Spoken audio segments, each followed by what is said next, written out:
Hey, what's up everybody? It is Kellen here from Start Your Systems, and welcome back to MX Simulator, where today we're going to be previewing the 2023 Seattle Supercross as we play the Seattle Supercross in MX Simulator that was, of course, just raced in the 11th round of Moto Option AMA Esports Supercross in Sim, and previewing the 2023 Seattle Supercross coming up. I will be there this weekend. Very excited to get back up in the Pacific Northwest, where we're going to expect some rain coming this weekend. And if you don't know anything about Lumen Field, where this racetrack is going to be this weekend, it's an open air stadium, so we're probably going to have to deal with, at least in some shape or form, a little bit of mud.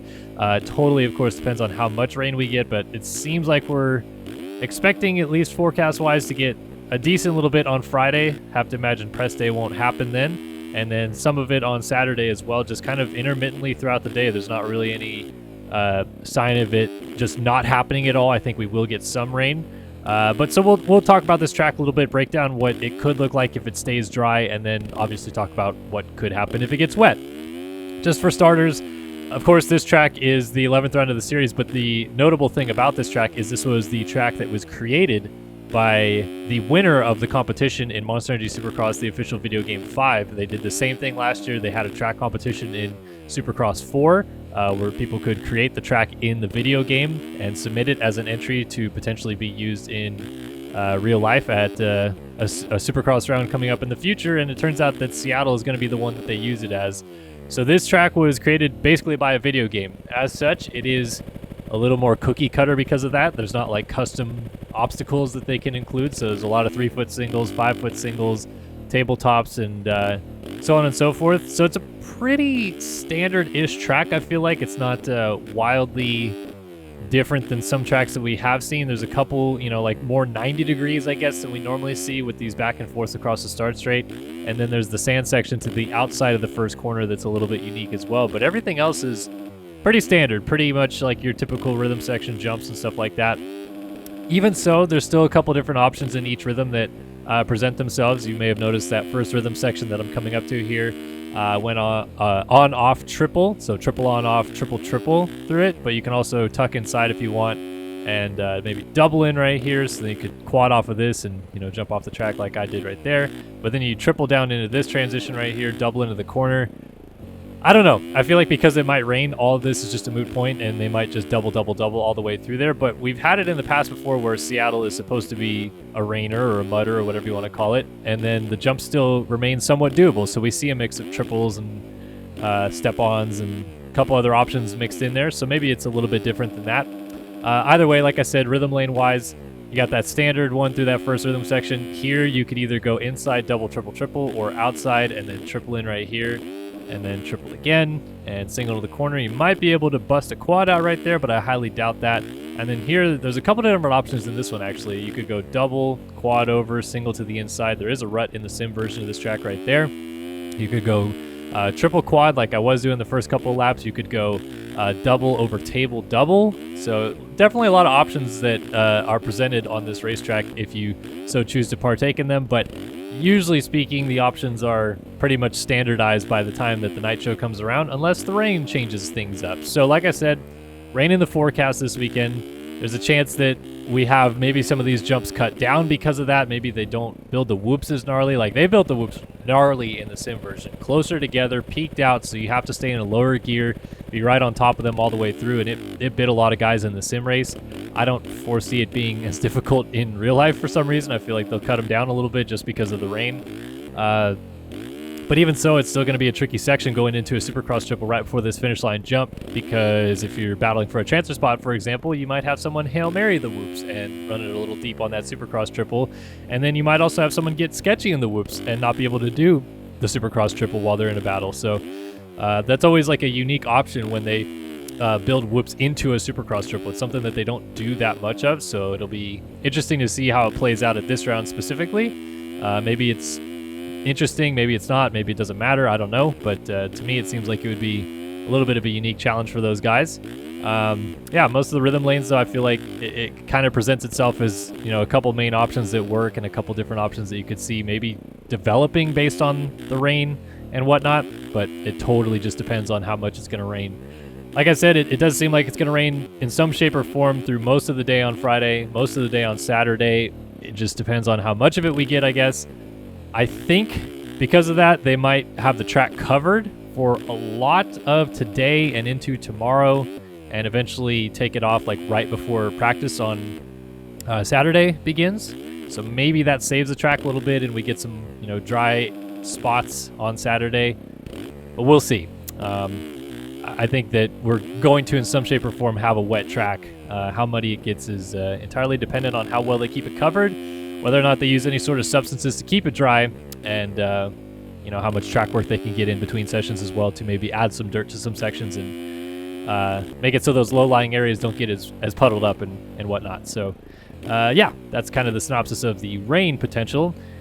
Who's going to win this weekend is completely up to chance then, because mud races are always a little bit off the wall. It seemed like in the past you could always bank on guys like Kevin Windham doing really well at mud races. Mike LaRocco was a good mud rider. A couple guys like that.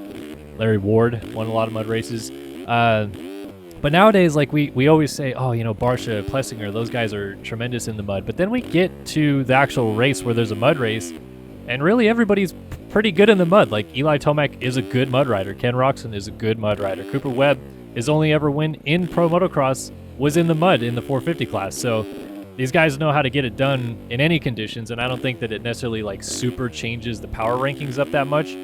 But yes, Aaron Plessinger and Justin Barsha are both pretty darn good in the mud, and lately they've both been pretty darn good regardless. So maybe this is the perfect opportunity for either of them to snatch a win away. Obviously Plessinger with the heartbreaking loss last week in Detroit, but you come into a race where the rain has fallen, they feel a little bit looser, a little bit fresher, trying to grab their first win of the season, and then they ride a little bit better because of that, whereas these guys like Webb and Tomac and honestly maybe even Sexton, who are all still trying to fight for this title, maybe play it a little bit more conservatively because of that. You don't want to, especially if it's raining, downpouring a lot, you don't want to go out there, ride over your head and either crash or maybe risk that you damage the motorcycle by blowing the clutch up or something like that, because you're riding so hard going through these puddles in the rain and sloshing around and stuff like that you burn the bike down basically. You can't override the bike in these conditions for sure, either as a technical side of it, because if you override it you might crash, or just the mechanical side of it, you might damage the motorcycle. So I think that you might see almost a reserved approach out of Webb and Tomac this weekend. But then again, Daytona, it was raining during the main event at Daytona, and they both went 1-2 and were honestly charging the entire way through. So who knows? Maybe it really does turn out to be that everyone's just on top of their game and it doesn't really matter and the bikes can hold up all the way through. But I still feel like you see maybe a little bit of a different result this weekend than we normally do. As such, I picked Justin Barsha to win Detroit, and he let me down a little bit, but we still almost had an off-the-wall winner with Aaron Plessinger. I'm going to just keep it rolling. I'm going to pick Barsha again this weekend because of the mud conditions, because of how good he looked at Detroit. He passed Eli Tomac and Cooper Webb straight up at one point. They did eventually pass him back, but Barsha was definitely on the move, and I think he's going to come into this round fired up to right the wrongs that happened last week, and if it is raining, we know how good he is in the rain, so I'll pick Barsha again. I personally would love to see Plessinger win just to erase the heartbreak from last week immediately and find the winner's circle for the first time in his 450 career. That'd be super, super cool as well, but I don't know. I have a sneaking suspicion that Barsha is going to pick it up this weekend and get his first win of the season. So I'll pick Barsha for the win. 250 class. We're back on the West Coast this time, though. It's been a long time since we've seen these guys, all the way back to the Oakland round that was rescheduled and ran after the Houston Supercross. So we see these guys back in action this weekend with Jet Lawrence, RJ Hampshire, Cameron McAdoo, all raring to go and ready to battle. Obviously, more time off again for McAdoo is going to help him. He still wasn't 100% back in Oakland after his crash at Anaheim 2, but now he should be pretty close to, if not exactly back at 100%. The flip side of it is that RJ Hampshire will probably not be at 100%. He got a little bit dinged up in a qualifying crash when he was still racing the 450 class, and this was at Indianapolis that he crashed, and then was supposed to race that night, talked to some of the mechanics, and they said he was all good, but then eventually decided not to because he said he was a little bit banged up and was also coming off an illness from that week. So I think he'll probably be fine, but I think he's maybe the only person that's really nursing anything.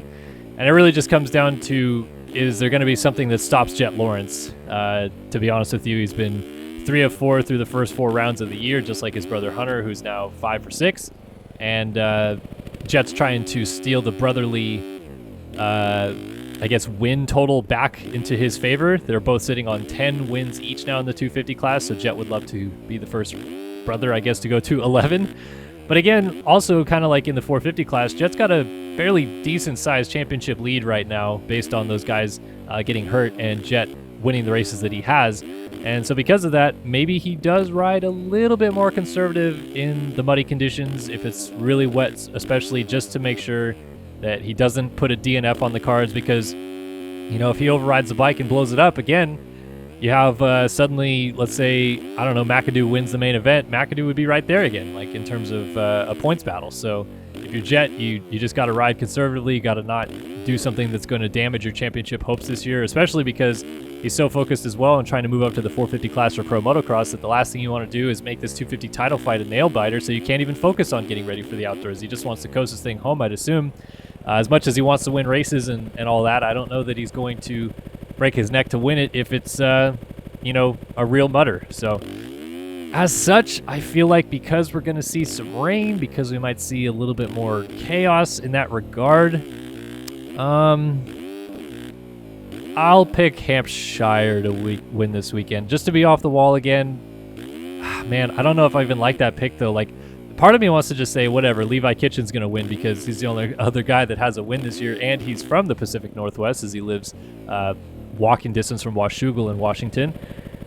But I don't know that I necessarily think Kitchen has the outright speed over those guys either, and it just so happened that Anaheim 2 was such a nutty race that he ended up with the overall. So I don't know. I still think that it's probably Jet, RJ, and McAdoo as the 3 guys in this class.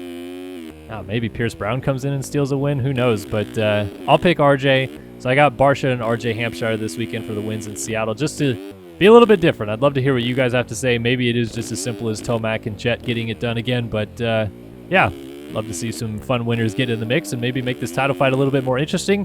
But this has been the 2023 Seattle Supercross preview, checking out the track and sim, talking about the racing coming up this weekend. If you guys have any more comments, questions, or concerns, please be sure to get involved in the comment section below.